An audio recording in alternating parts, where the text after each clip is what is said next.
Yo, yo, yo. I don't know why I would say yo, yo, yo. But yo. Good evening, everybody. This is Dr. Lee saying is using this platform to discuss things regarding the heart health and prevention. If you can hear me, shoot me a message before I start.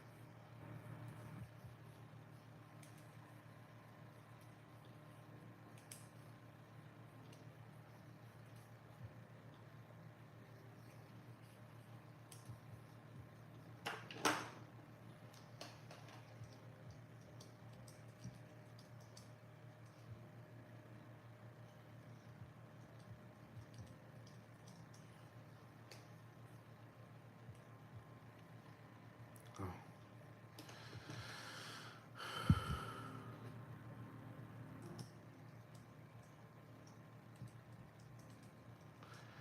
Good evening. If you can hear me, let me know. I want to make sure that this mic is working well before I start. So just drop a quick message saying yes, I can hear you, or one for yes, or let's go, or turn up. My name is Dr. Issa, and I use this platform to be able to discuss things regarding the heart health and prevention. Before I start, just wanted to make sure that people can hear me well, make sure that the audio is okay before I start. So if you guys can hear me okay, please just let me know, and I'll get started. It's a couple of things that I want to talk about regarding the heart, regarding health, regarding prevention, and just to be able to answer any questions you guys may have. So if you can hear me, just let me know.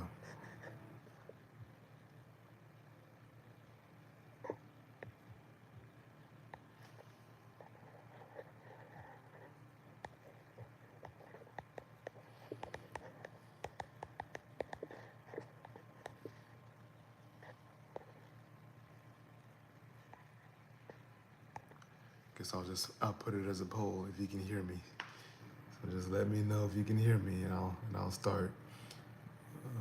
I'll give it another minute, and I'll assume that people can hear me after the minute, and then I'll just get into it to be able to, talk a little bit about heart health and prevention, talk a little bit about heart attacks, about chest pain, about the common things that I see in the hospital and in the office. My name is Dr. Isang, and I'm a cardiologist. I use this platform to discuss these topics because prevention is the biggest thing that we can do for ourselves. Biggest thing that I can do for my patients, and why? Because it's cheaper. If you know what the risk factors are for heart disease, and if you treat it appropriately, you can potentially prevent the horrible things that can happen in the future. I'm talking about things like heart attacks. I'm talking about heart failure.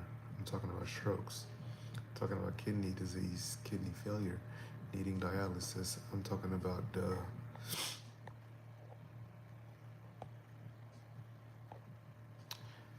says that nobody can hear me. One of the polls. Is that true? Can nobody hear me?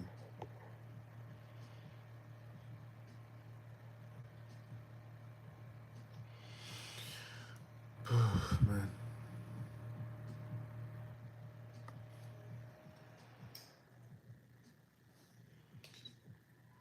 If you cannot hear me, just shoot a message. Shoot a message to make sure that you can hear me okay. And then I can start back again.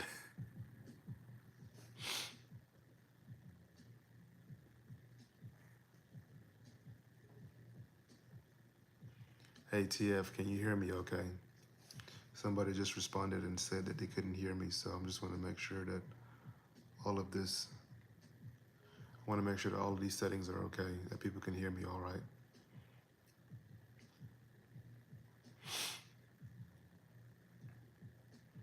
Looks like you should be able to hear me. The mic is on, so TF, can you hear me okay?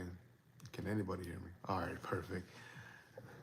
Whoever said they couldn't hear me was tripping. So my name is Dr. Isang, and I'm a cardiologist. I use this platform to be able to discuss things regarding the heart health and prevention. So why is this important? If we understand what the risk factors are for heart disease, and if we treat it appropriately, we can potentially prevent the harmful things that occur down the line. We can prevent things like a heart attack. We can prevent heart failure. We can prevent dying, unfortunately, dying early.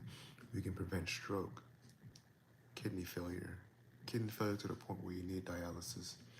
So if we understand what these risk factors are, things like high blood pressure, diabetes, or high cholesterol, hyperlipidemia, strong family history, smoking, tobacco use, physical inactivity, all these things play a huge part.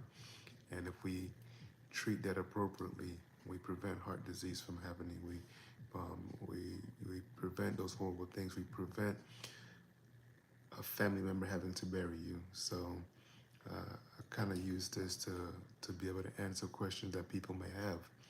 One of the biggest ones is I get a lot of time is about high blood pressure or hypertension. So what is high blood pressure? When do we get concerned? When do I get concerned as a cardiologist? Elevated blood pressure greater than 120 is considered blood pressure, high blood pressure. When it's above 130, 139, definitely stage 1 hypertension. Above 140, 150, stage 2. So before we initiate medical therapies, we want to give people a chance to treat their blood pressure on their own. We want to give people a chance to be able to bring it down. And the things that you can do is, TF, go ahead and write that question down and I answer it as quickly as I can. When someone has high blood pressure, we want to look at things like their diet. Is your diet high in salt?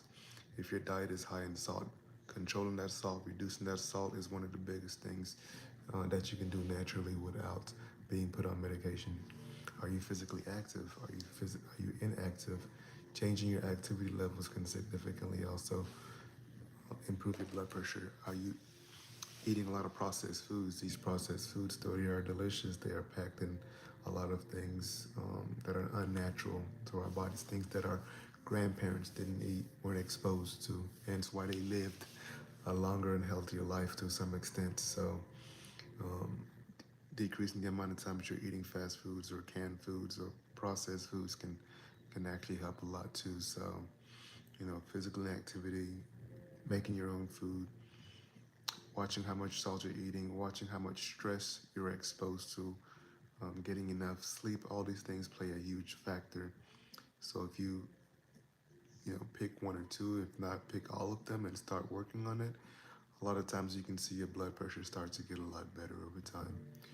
I do find that there are some people, especially people who have a strong family history of high blood pressure, can do all these things and it's still difficult to control your blood pressure. For those individuals, we typically want to put them on a medication to help bring it down.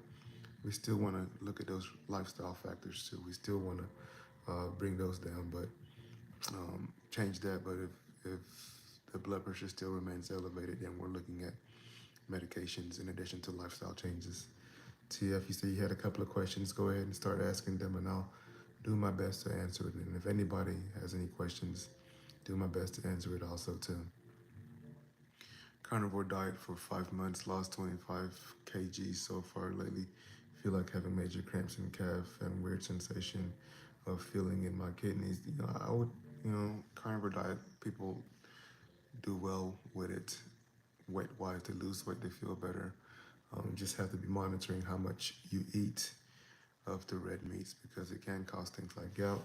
If you're having this weird sensation in your kidneys, it wouldn't be a bad idea to go and see your medical provider to make sure they don't need to run tests on your kidneys to make sure that your kidney numbers are stable. Sometimes they may even want to get an ultrasound of your kidneys to make sure that that's also stable too. So if I was in your scenario, I would go and see a primary medical provider to get initial labs and potentially, depending on the labs or depending on how the symptoms are, see if you need to get an ultrasound of your kidneys done.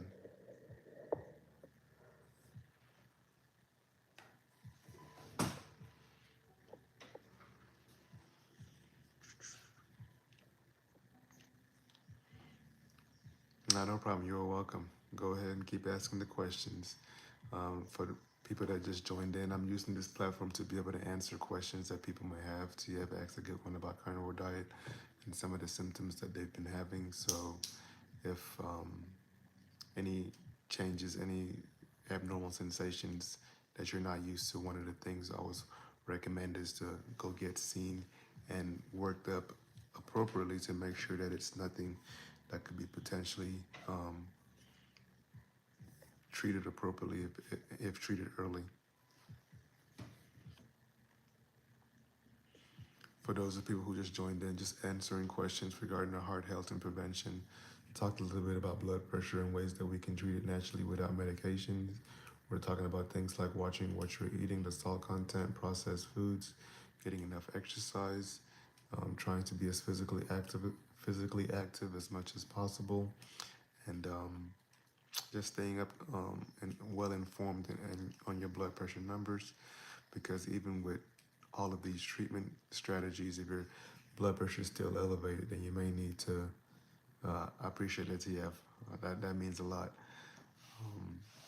If you're doing all those treatment strategies and you're still having elevated blood pressures, then one of the things that you may need to do is be put on medical therapies. I do say the caveat is some people can have difficulty to control blood pressures despite lifestyle changes, but they have underlying medical issues that they may not know about, things like sleep apnea. And if that's not treated appropriately, the blood pressure can still be difficult to treat. For those of you guys joining in, my name is Dr. Issa. I'm using this platform to discuss and answer any questions you guys may have regarding the heart health and any type of prevention topics. A lot of it just focuses on around nutrition. Nutrition is going to be one of the biggest things. I think poor nutrition overall in our society can lead to significant obesity, which can lead to high blood pressure, heart disease, and everything else. So if we can watch what we're eating, and sometimes it doesn't mean completely eliminating it, but restricting as much as possible. But if you find that it's difficult to restrict, then eliminating becomes the primary way of treating yourself, of preventing something drastic from happening, of saving your own life.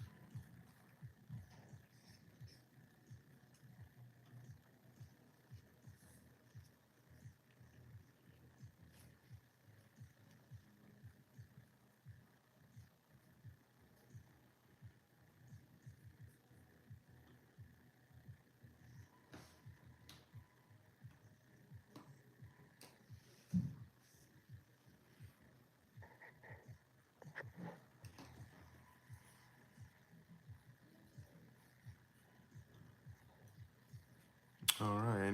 Any more questions that I can help answer? We've got about 4 people in here, so drop any questions that you guys may have. I'm using this time to also get a little bit of studying in myself, so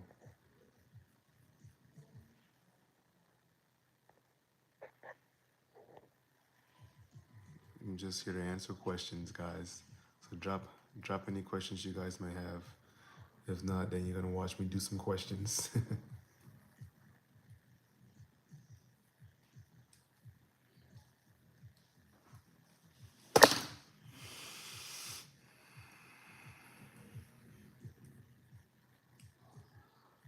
All right.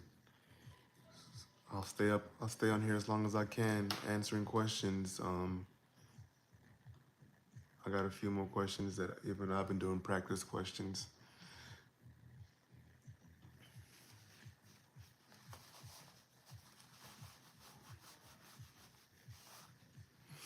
I wonder if I can. I guess I can. Oh, my screen is so dirty.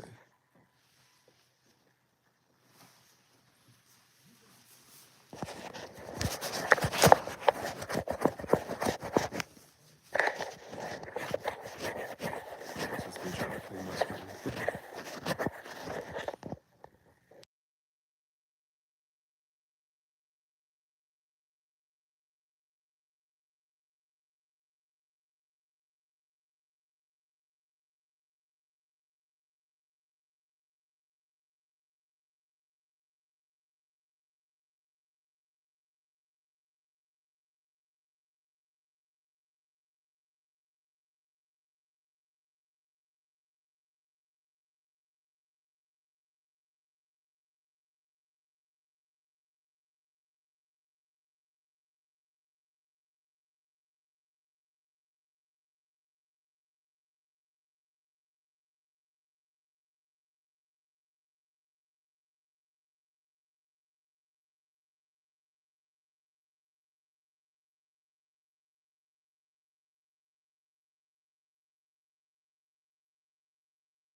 Somehow my microphone got disconnected, but let me know if you can hear me now. But right now, I'm just doing some questions and then answering any questions that you guys may have in the meantime. 64 aspirin clopidogrel. Please. Oh, perfect. Wait a minute. He will, due to what the conditions, he needs TPA. Aspirin clopidogrel. Oh, crap. Yes, issue of stubborn. They're making this one hard and bleeding.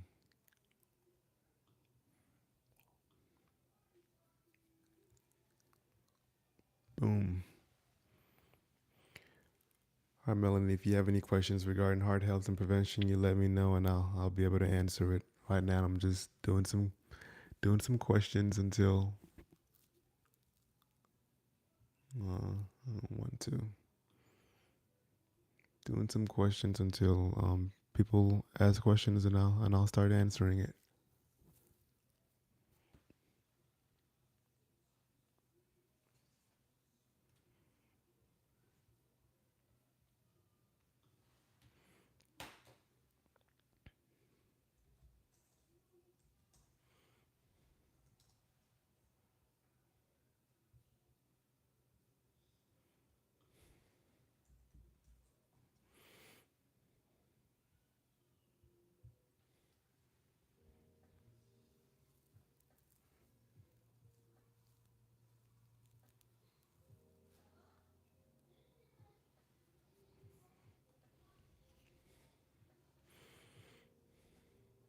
I'm gonna switch it back to this one.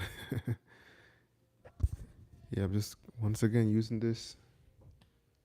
I didn't want you guys to just watch me doing questions, so I'll just do it and answer questions as they come. So we've been talking about heart health and prevention. We talked about high blood pressure. We talked about the carnivore diet, and I had someone who was having some issues, and his biggest recommendation is to get seen by primary care providers to make sure that nothing is going on that's dangerous. So getting labs to look at kidney numbers and possibly even getting a kidney ultrasound. Blood pressure is really high right now, 200, 110. Haven't been taking any medications and not sleeping well. However, I try to do everything else. When it's greater than 200, you need to go to the hospital right now. A blood pressure greater of 200 or greater is a medical emergency. If you do have medications for blood pressure, I would, strongly recommend for you to take it now. But if you're adverse to that, then I would strongly, even more, recommend for you to go to the hospital. I feel like if you go to an urgent care, they may send you to the hospital so that they can treat it acutely and bring it down, and then try to figure out why is it elevated. Is it from nutrition? Is it from something else causing it to be elevated? But my biggest recommendation right now, if I was in your position, is going to the hospital. Preferably having someone drive you to the hospital or calling 911.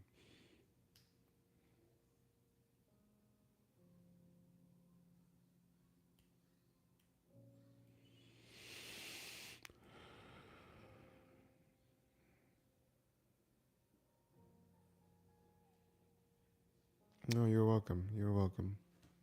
Ran out of medications. No, definitely understand that. It happens way too often.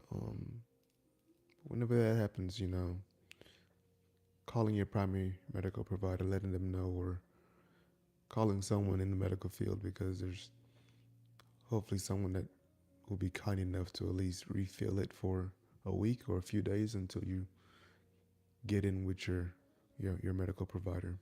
But definitely calling your going to the hospital to get treated acutely. For the people who just joined, just using this platform to discuss things regarding their heart health and prevention, and yeah.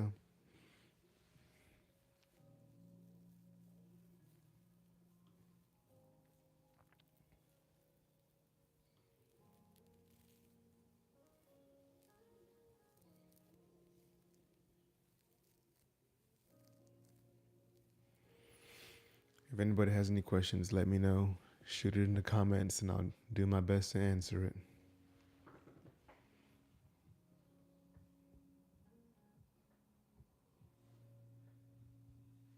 I'm going to give it about 2 more minutes, and if no questions, then I'll try it again tomorrow. I do my best to come on here and answer questions that people may have, but I understand that at times like this, people may want to spend time with their family members and things like that. So I may have just picked the wrong time, but I'll continue to do this, and today was worth it because I was able to help one person, two people out.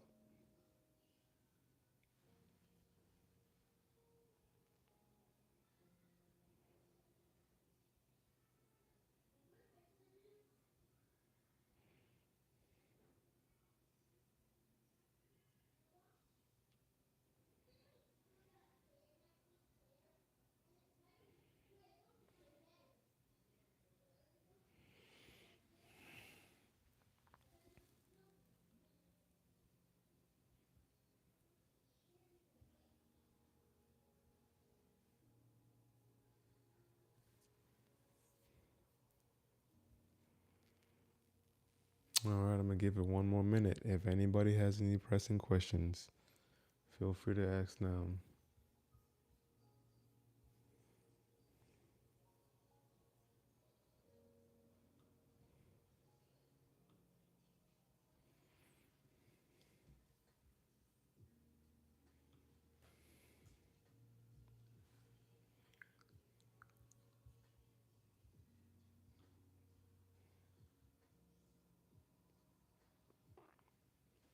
What's the next best thing if I can't get into the ER? Urgent care, probably.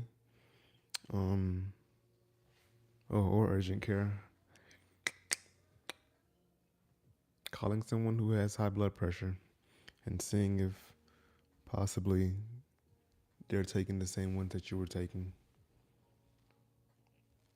Um, your medical provider usually has an off hours office hours. I forget what it's called, but they usually have late night office hours that is handled by somebody else. Sometimes them if they're on call, and they can call in the medication to your pharmacy.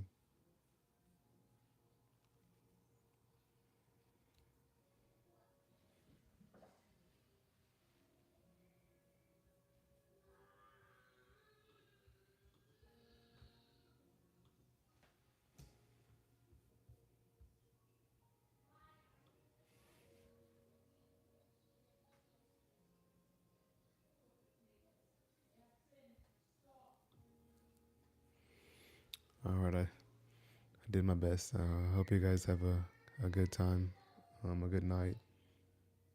I'm out of here, and I'll do my best to get back on tomorrow to help answer questions regarding the heart.